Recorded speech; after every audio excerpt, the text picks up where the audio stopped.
agency started doing under Barack Obama. We we know that Susan Spalding, who created CISA there, worked with an NGO to go ahead and educate our courts about the threat of Russian disinformation, right?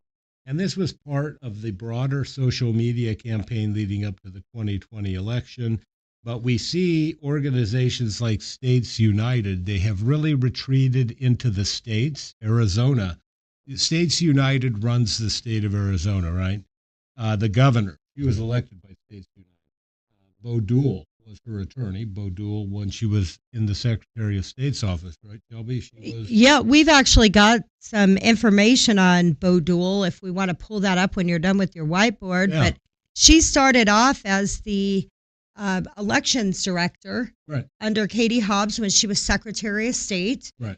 And then when States United formed, Norm Eisen brought her into States United, where she represented both Katie Hobbs and Abe Hamadeh in their against Katie Hobbs and Chris Mays in the Abe Hamadeh Kari Lake trials as States United.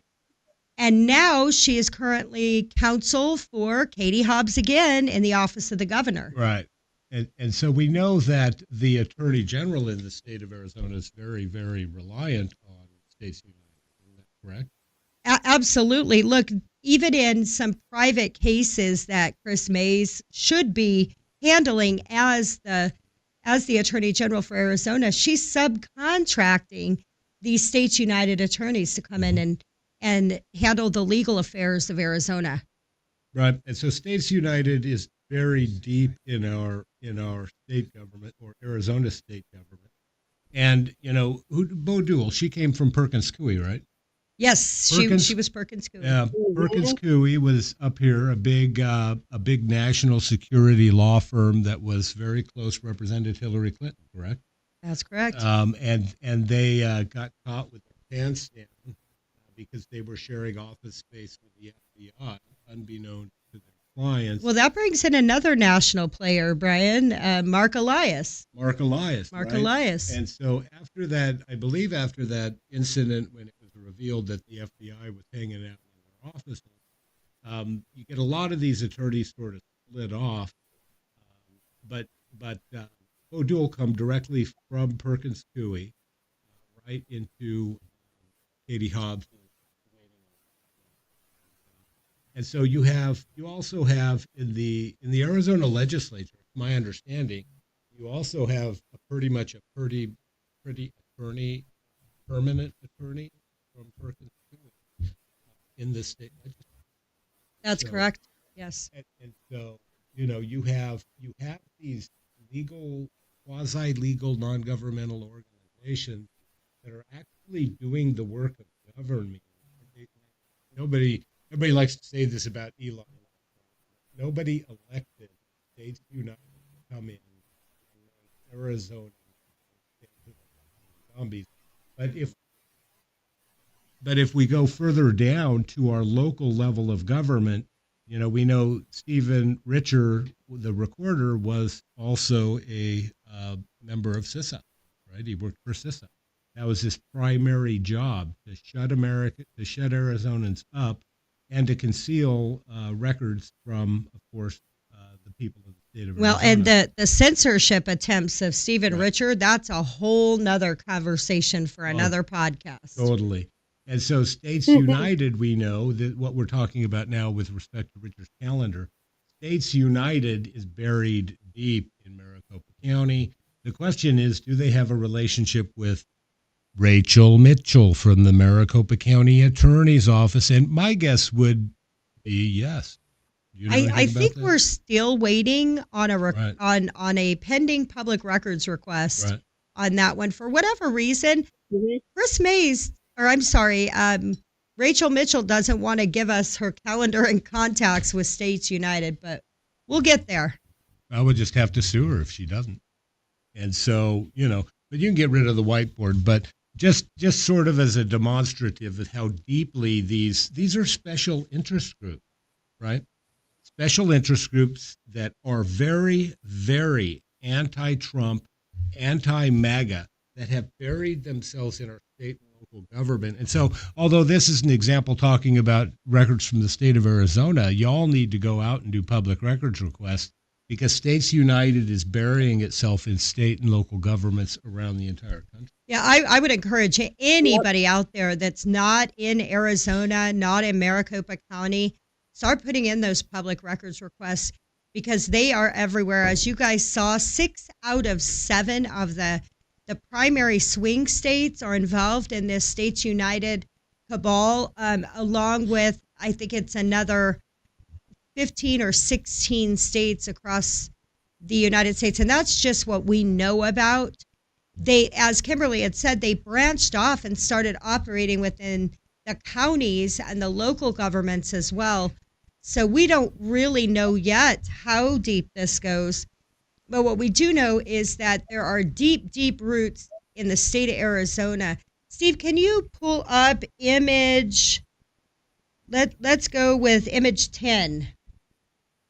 We can go with image 10, and let's make sure we keep Kimberly's audio on there.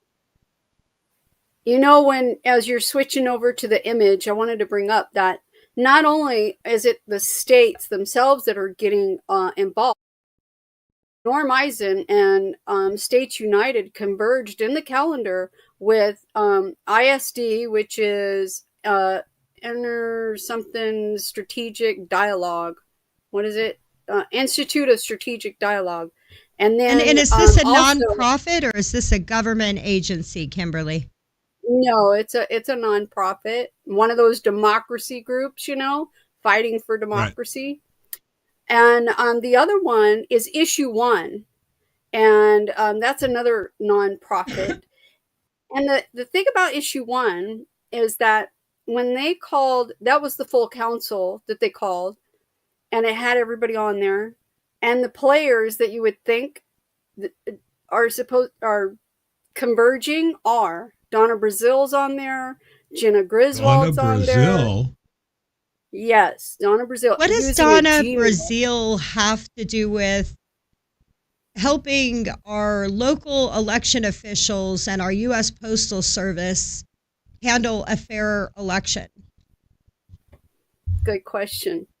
Well, Donna Brazil, I mean, correct me if I'm wrong, but isn't Donna Brazil, wasn't she the chairman of the Communist Party? Yes.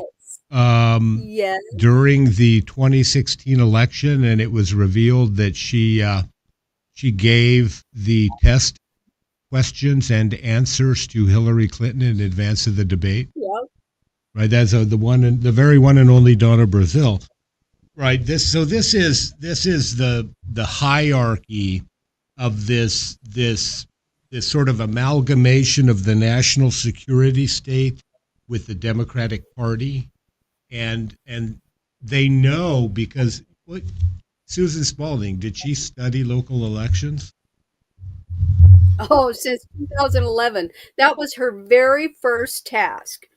And as she says, my team gave me a nice little book on every state and how they run their elections. Isn't it interesting, Kimberly, that the courts and these elected officials, when we talk about elections, right, when I talk about the data findings and the things we know, or you talk about it, they say, how could you possibly know that? You're not a certified election official, but we've got people like Suzanne Spalding and the CIA and Donna Brazil from the Communist Party, a Democrat politician, and somehow they are experts. Mm-hmm. Exactly. Well, and, I wanted to point out, too, oh, go ahead. Sorry about that. The experts of subversion. No, I was going to say it's not just like Donna Brazil and Jenna Griswold that kind of surprised me that was in there, but Ray Valenzuela and Scott Jarrett were in those meetings. For those that don't know, Ray Valenzuela is the Maricopa County Recorder's election director. And then she mentioned Scott Jarrett, who is the Maricopa County Board of Supervisors election director. So these are the key players, the key bureaucrats that are running the elections in Maricopa Mhm. County in Arizona. Go ahead, Kimberly. Right. Well, this is very similar, Kim, isn't it, to Susan Spalding, right?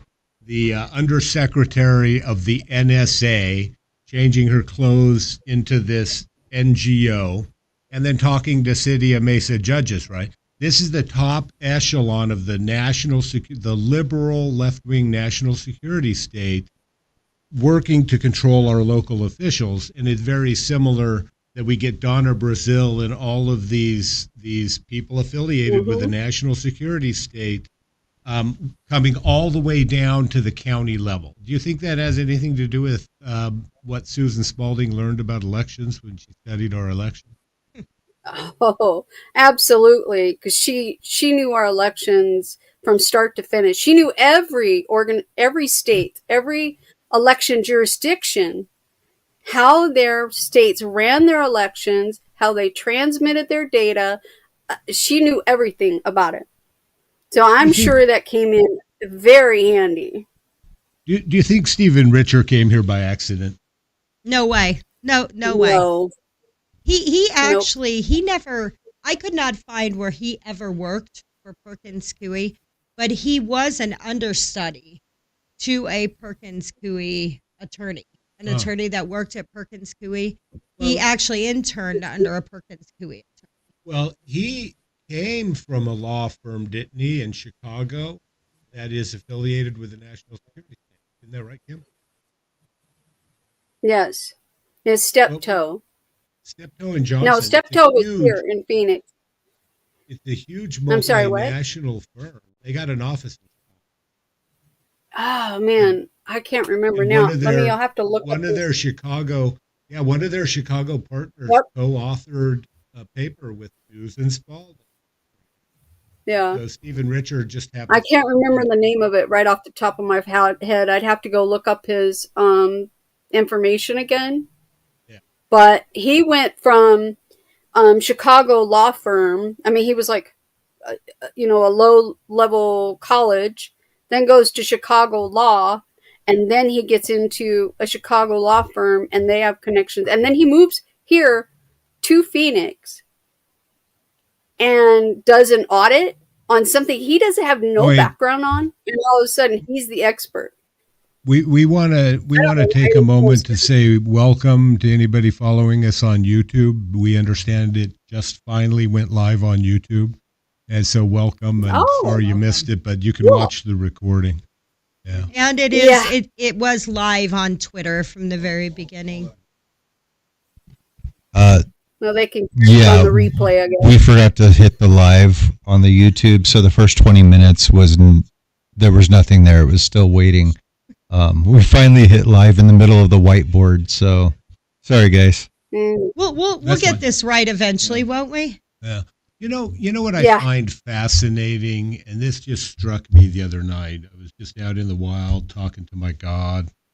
Doing some photography, and what really struck me as I'm running through all of this stuff in my mind is that all of these people have been working very hard to Yeah, go closer to the mic. do the There you go. yeah, Brian just moves too much. And so I get that in court all the time. Mr. Blem, please stand by the mic. And and so all of these left-wing national security types that have really ingrained themselves in our local politics and taken over our local elections have really been anti-Russia, trying to do everything they can to tie Trump to Putin, right? But you know what's interesting about a lot of these national law firms is that they have offices in Beijing, China, and Yep. Shanghai, right? And so a lot of these major national law firms that are affiliated with this left-wing national security state have very close ties to China. Yes, they Do do. they ever say anything about China? No, it's never China. As a matter Never of China. fact, you've heard Right. some of these Democrats and leftist politicians talk about how they believe that Russia is a way bigger threat than China, and that China is actually our ally. I mean, Right. they have actually been trying to spin that narrative for quite some time. Right. And so they want a Cold War to continue against Russia, and they want China, because they make a lot of money with China. I'm getting yelled at here because Brian's not an inappropriate use of the mic. Well, we were, We'll have to put a talking leaf about on you. And I can't put my hands on the table because it'll collapse. It'll fold flat. It's not that flimsy. Well, you want to see? No, I'm not going to leave anything to chance with Brian. All right. So let's go back to Kimberly, and you got more questions about? Well, I wanted to maybe have her talk a little bit about one of the first meetings. We actually have that calendar entry on that first meeting with States United, and talk about what she's found out. That would be image 6, if you would please. Kimberly, hang tight a minute so he can make sure your audio's functioning through this. Oh, when you went to YouTube, you can't hear me? No, we can totally hear you. Image but 6. Image 6. Oh, Image 6. Yeah, we're going to go to image 6 and then have Oh, you okay. talk a little bit about this. okay. So this is the first meeting that Norm Eisen reached out to him, to Richard. And I believe the way the calendar looks is that Norm and Joanna Lingate, did an introduction in this meeting. As you can see, it's just them and Steve and Richard. And then a few months later, that's when they bring in everybody with ISB. Hold on, Kimberly. issue. Is that correct? I'm sorry, what's They that? introduced him. They said he served as former President Barack Obama's ethics czar. That's interesting. Yes, it is interesting. And Lingate was always, well, she doesn't work for him anymore, but she used to be his CEO, I guess you could call her. What type of NGO is she running to mess with our elections now? That's the question I have. Oh, well, that's you know what? I didn't go back. I didn't look at see where she's at now thing yet. I had a lot of names in that email or in that calendar that I was looking up that I didn't recognize. So No. I didn't get to everybody yet.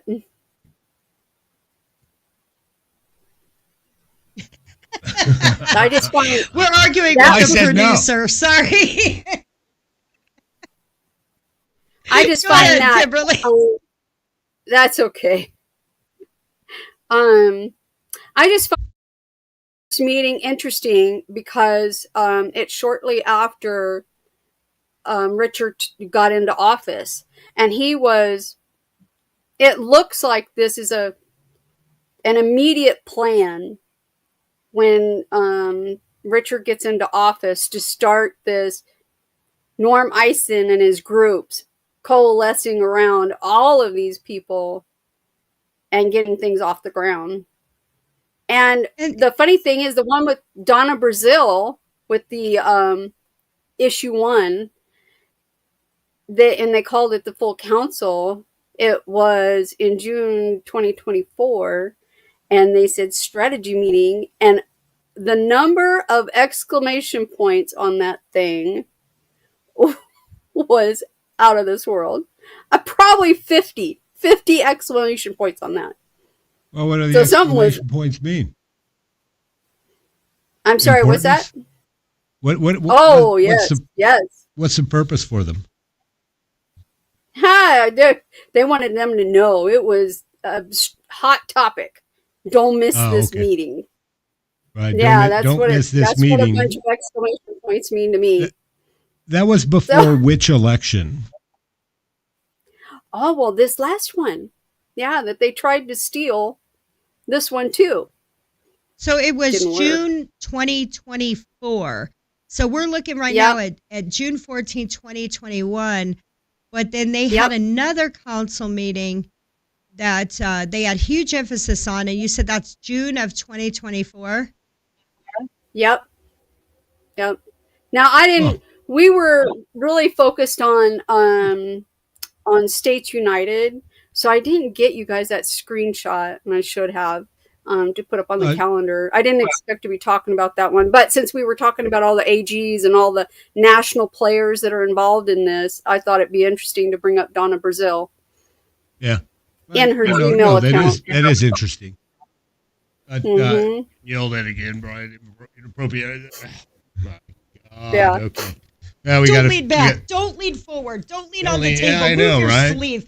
I know, right? Fix the mic. You just gotta get me a board you can tie me to, right? And hold my hands out so I can't mess with anything, right? I just be like, what's that movie with a serial killer where they Silence of the Lamb? Silence of the Lambs, right? You just tie me to a dolly and stand me right here. All right? Just leave one hand free so I can just work be my good studio monkeys and stop moving around, okay? Yeah. And so, but you know, all of this stuff is interesting. And so the question is, because we want to sort of keep this at an hour. I'm not sure how long we've been going. And so what was that? What's a time check?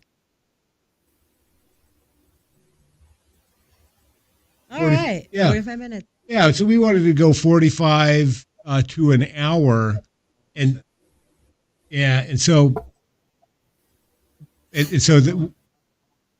okay. We can keep going. Yeah. Absolutely. And so I think we, you know, I think it's important. How many total meetings did States United? Did they kind of like take over Maricopa County's election department? yeah, pretty much. You think? Well, no. What are some of the subject matter in these meetings? So 61 meetings.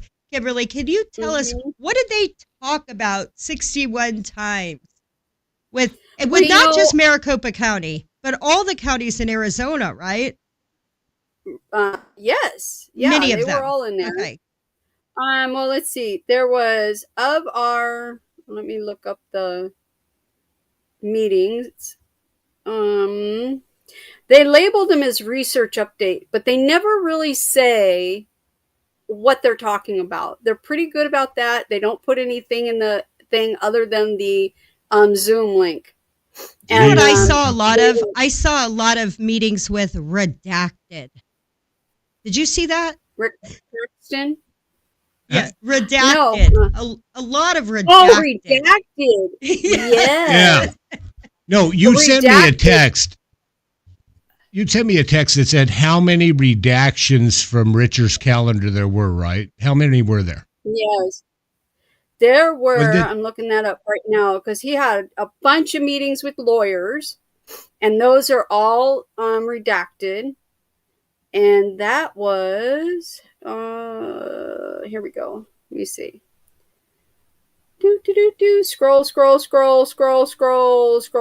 Now it was all the people these are all the meetings that either had the person he was meeting with redacted, the person organizing it redacted, or the information whoever they were going to talk to or invited redacted, or all three.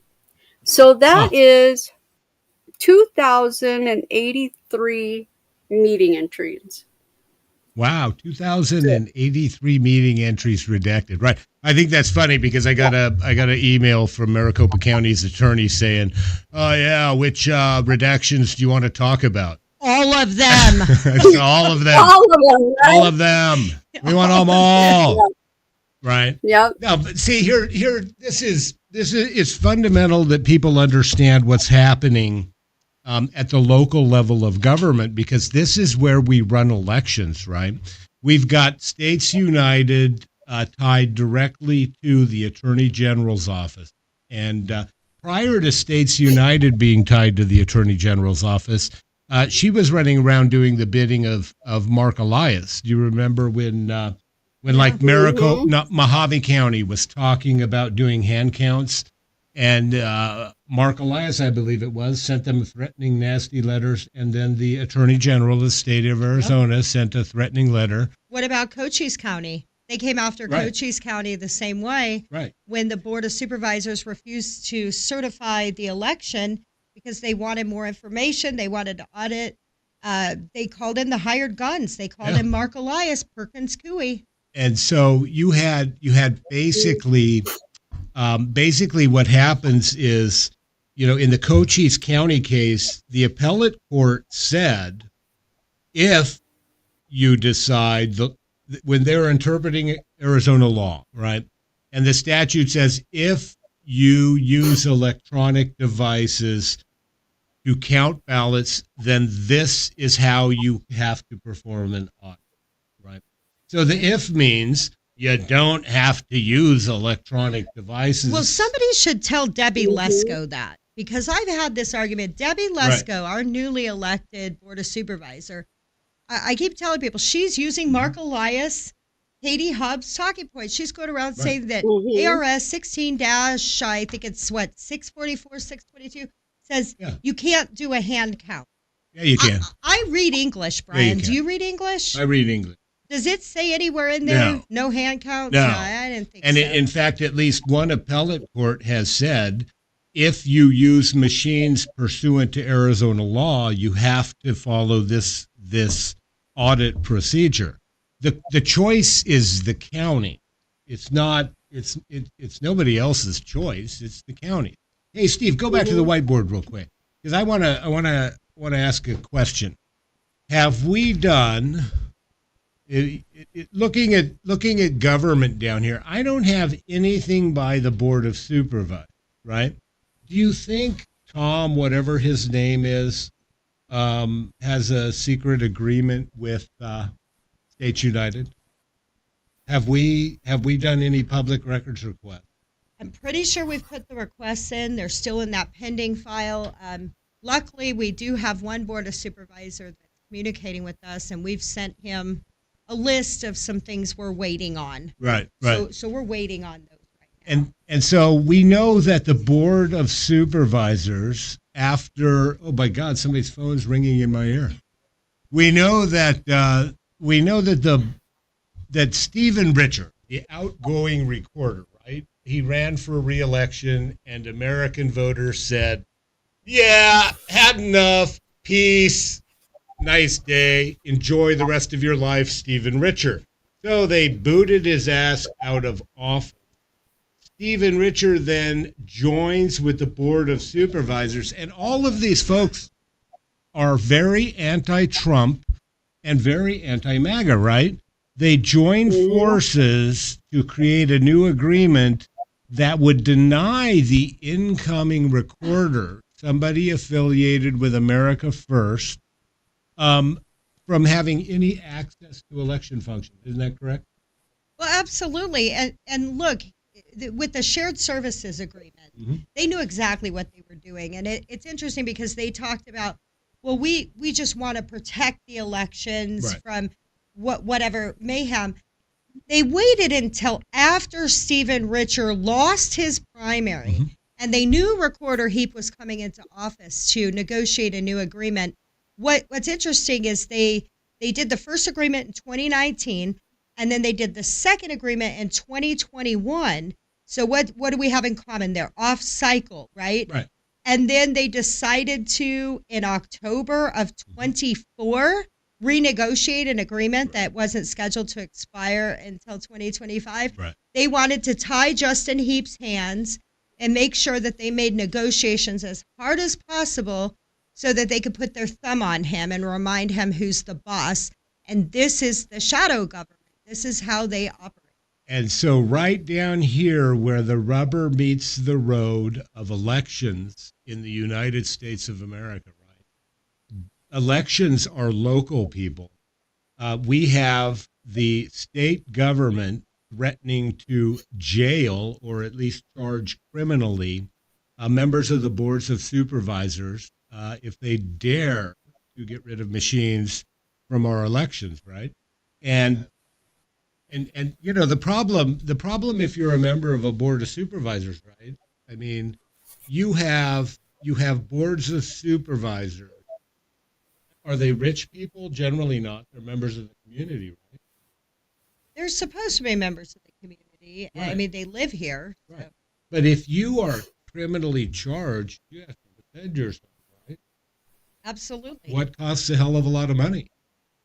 Well, I know they have actually bankrupt boards of supervisors, Right. not just in the state of Arizona, but in other states, simply for trying to stand up against whatever the status quo is. Right. I mean, people need to understand. I think a lot of people don't understand the power involved in a board of supervisor role. They control, especially in these large cities like LA County, Maricopa County, they control massive budgets. They get to decide where all the government contracts go, right? And so it's kind of a sleeper office, but it's a lot of power. A lot of power. And they basically control our elections, right? And so I guarantee you that we need to start moving forward on public records requests we've made with respect to the board and their ties to States United and other non-governmental organizations. Because right here, folks, this is where they want to control. This is what Susan Spalding up here, the undersecretary of the NSA, began studying down here so that they knew how our elections work. And we also need to do some more PRRs to the county attorney to find out what their relationship is with States United, because essentially you have all of these entities of state and local government that have been tainted by States United. If I had to guess, Tom Liddy and States United probably have a really great relationship. I would venture the same guess. But, you know, this is the problem. This is an extreme leftist organization. It's made up. Do we have a list of people? We went through that, didn't we?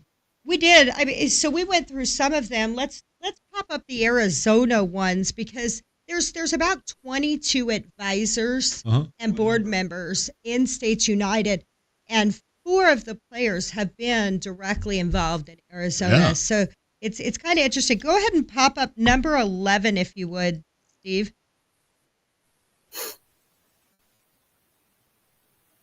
Yes, let's put up Grant Woods. So Grant Woods was the former Attorney General of Arizona, for those of you that don't know. Grant Woods is also, he was very close friends, and he served under Senator John McCain. So Grant Woods is a McCain Institute, Arizona, kind of a McCain established player. And he's also in that never Trump kind of establishment, anti-America first sort of player. And if you can go ahead and switch to the next Arizona player, let's go to slide 13, if you would, Steve.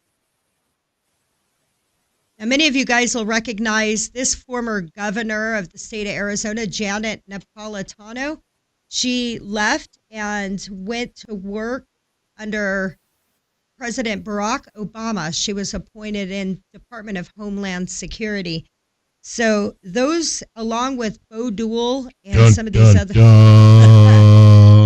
Yeah, anybody that's been following like the Fast and the Furious and the whole border wars that occurred, that started around the Barack Obama era when they were shipping weapons overseas, Janet Napolitano has been a big player in Arizona and these kind of leftist shadow government organizations. Her name comes up quite frequently.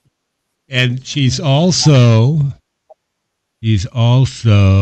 part of the deep state.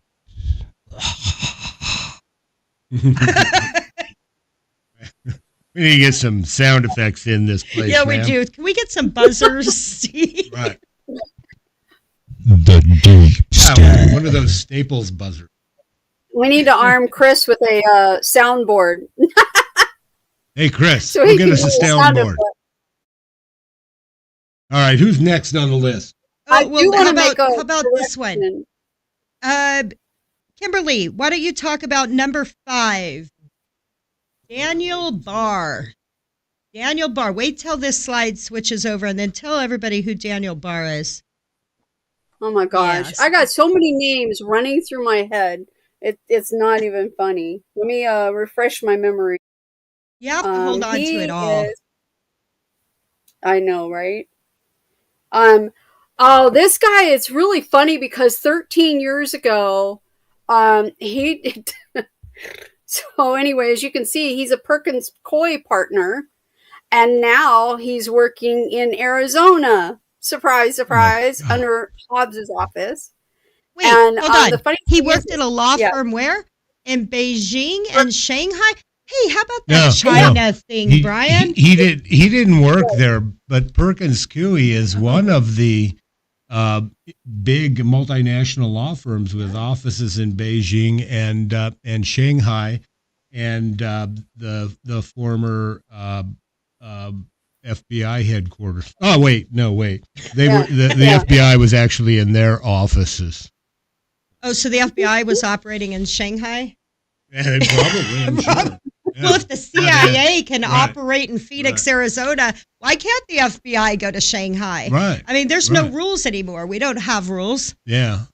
You know, I have to wonder with Perkins Coie and States United representatives inside of Hobbs's office. I'm wondering if she's like is a hostage. You know, like they are her handlers or something. You know. Well, it's funny. It's funny that you mention that because I've heard rumor that Arizona's Attorney General. God, what the hell is her name? I can never remember. Chris Mays. Yeah, Chris Mays. She's so unrememberable. But it's my understanding that she's deciding whether or not she wants to run for Katie Hobbs's job, right? And so she's currently got a pending investigation against the governor. And so I don't know, maybe a little bit of leverage there. So who knows? You know, I never really thought about it, but I've seen Katie Hobbs kind of on the run, and she could very well be a hostage. I remember going to an elections thing back when she was Secretary of State, and she got asked a question that she didn't get coached on. She ran into the building and locked herself in the bathroom and called security. So, I mean, it's really very, very possible that Katie Hobbs, if you are not okay, please send a message for help. We will come retrieve you from the 9th floor. Blink twice, Katie Hobbs. Blink twice. Hang a Chinese flag from the top right-hand window of the governor's office, right? Yeah. A Chinese flag. You can borrow one from the Perkins Coie guy in your office. Just get a hold of Daniel Barr. Tell him you need a Chinese flag. Yeah. Hang it out the window and then blink twice. We will rescue you. Yeah. But it's funny because Daniel Barr, I guess is he close to Richer? I would imagine if I had to guess. Right, because Richer was Arizona's censorship queen, right? And Daniel Barr practiced in media, free speech, all of that wonderful stuff. But no, you were going to say something about Mr. Barr and public records requests and stuff like that, right? Oh, yeah. 13 years ago, he's on a video interviewing, on an interview 13 years ago saying that they were having difficulty getting transparency from the government and the PRRs. Right. They, And he's working in a government now that is anti-transparency. And we said we were going to cap this to about an hour. We want this segment about the calendars, I think, to cover at least two different podcasts.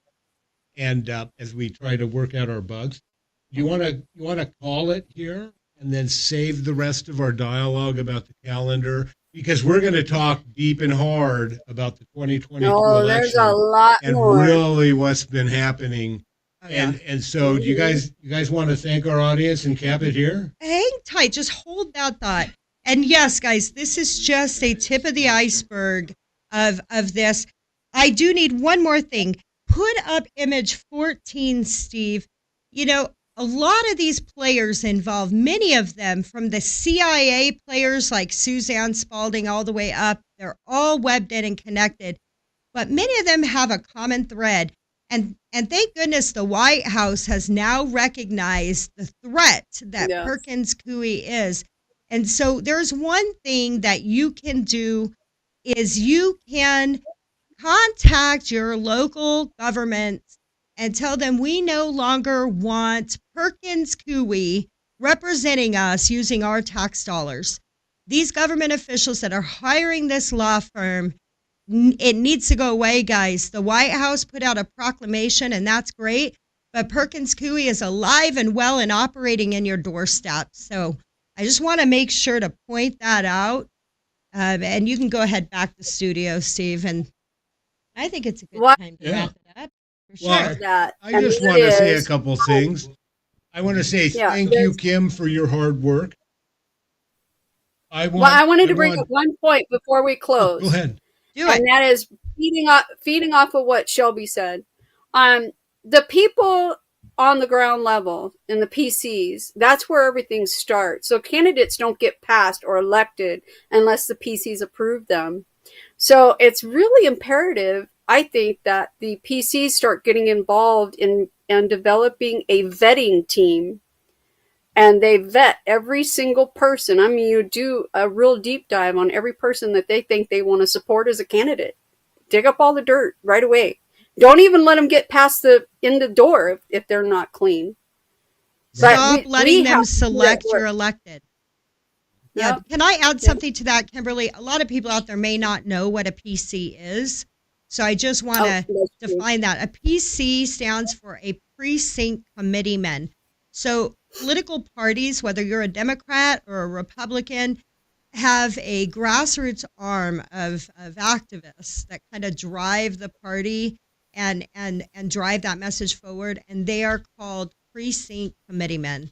So that's what she's talking about. She said, you be the change you want to be, right, Kimberly? Yeah, so, exactly. So I want to echo what Brian said, and I want to thank you, Kimberly, for joining us and for being here today and all of your expertise. And have a blessed rest of your night and get some good rest, because we're going to have you back next time to dig a little deeper into some of these, maybe the travel expenses of Stephen Richer. Where did Stephen Richer go on your tax dollar? Yeah. Well, maybe we go into the marketing he was doing. Oh, yeah. Marketing, that's another sort of coy word for propaganda, right? I think it was Alex Culloden. Representative Alex Culloden said, when you take political, and I'm going to misquote this, but basically he said, if you take political science and marketing and you put them in the same sphere, that's called propaganda, folks. Yeah. China does it very well. Yes, that is true. Anyway, before we go, I want to say something. I want to say, if you follow me at BlemLawAZ on Twitter, but do not follow at We the People AZ Alliance on Twitter, follow them back. And if you follow them and don't follow me, follow us both. All right. We all have some good information coming out. But I want to tell people out there across the United States of America, if you're just a person, a hard-working man and woman in the United States of America, they are taking your money to benefit themselves and to cycle much of it back to elect the people that keep this system going. There's a word for that, Brian. It's called extortion. Yeah. And so you need to start doing public records requests. I don't care if you're in Georgia. I don't care if you're in Delaware, Alaska, or any other state. Look at your public records law in your state. Do Federal Freedom of Information Act public records request against the federal government. It's amazing the wonderful things you can find that your government is engaged in at the local level And if you could just look at Stephen Richards' calendar, it becomes clear. Well, I'm going to save that for next week. But if you need any help at all, reach out to myself or We the People Arizona Alliance to learn how you can hold your government accountable. And then you can start your own podcast and start putting this information out, folks. Yeah, if you've got tips, ideas, or you just need some help, if you just need us to walk you through a basic format on how to put in your own public records requests, you can email us at wethepeopleaz@protonmail.com. wethepeopleaz@protonmail.com. And Kimberly, thanks again for joining us, and we'll see you next time. Well, we gotta say goodbye to Kim first. Yeah, Bye. so I've been told by the producer we gotta ditch Kim. And don't dress for prison next time, Kim. Oh, okay. From an undisclosed location. No orange jumpsuit. Okay. It gives Thanks, away guys. your undisclosed location. Yeah, wear stripes next time. Okay. No, or go with pink, right? Joe Arpaio pink. Oh, there you go. All right. I want you guys seeing All right, my well- underwear. Well, like, share, subscribe. I hope you guys learned something, and Yeah. we'll be back. We'll be Be back. back soon. Thanks for Hey, watching. good night.